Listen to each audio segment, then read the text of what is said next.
I've been working in men's ministries for over 20 years. I believe most men live their lives in hiding. On some core level, we all have a core terror or a core fear that if you really knew me, there's no way you'd respect me or want a relationship with me. Years ago, like the movement was always, guys need accountability, guys need accountability. I do believe that guys need accountability. But I think what guys need more than accountability is guys need to be encouraged.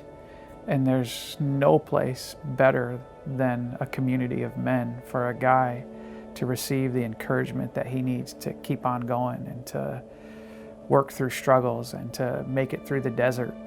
I think one of the most important things for successful men's ministries would be to create safe places where men can truly be known.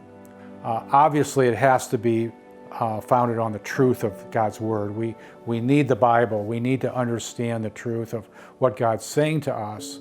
But that becomes more head knowledge if we don't have safe places where men can begin to disclose their struggles and where they're really at, so that truth can really speak to our hearts. If we're holding secrets, if I'm cowering in fear of you really knowing me and you only know a part of me, there's no way that I can be a wholehearted follower of Jesus that way. So a friend of mine told me years ago when we were leading a retreat in Canada, he's a counselor, and he would say, give me a group of guys in the woods for 4 days, and these guys will go further in their story than 4 months sitting and talking to me in my counseling office. And I, over the years, have just found that to be true. So the retreats that I lead, they're an experience of story. And we will, over the course of several days, really give a lot of attention to the ways in which we hide as men.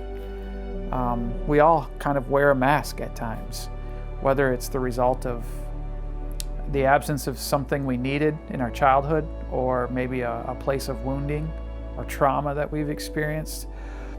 But the whole experience ultimately is to understand some of the messages that we have taken in our life that have kept us from being, fully in to this thing that God is doing in the world. I'm not taking guys on a retreat so we can learn all of the deepest, darkest secrets of their life. That's not the point. What I want to challenge a man to do is I want to challenge a man to think about what's comfortable for them and to challenge themselves to take a step beyond what feels comfortable. We can get a group of 8, 10, 15 plus men, and for the most part, they don't know each other when we're in the van driving up to the Manistee Forest. And yet when we as leaders step in and share honestly our struggles and how we're in that battle to really embrace the truth, men step in. And I can only think of 1 or 2 men over the 20 years we've been doing these trips that have really strongly resisted opening up.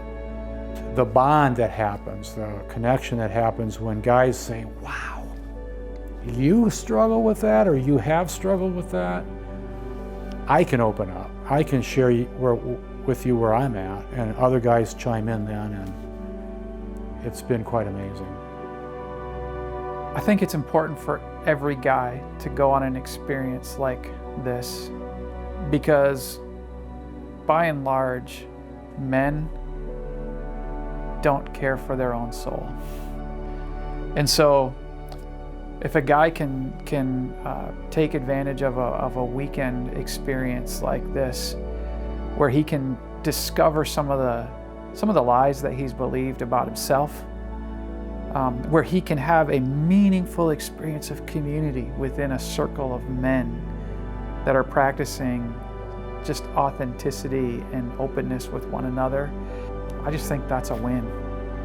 To be the men God's called us to be and dreams for us to be, we have to be known. We have to know that we are fully known and dearly loved by God. And that comes through a way of being connected in real community, face to face with other men, so we can share our stories together.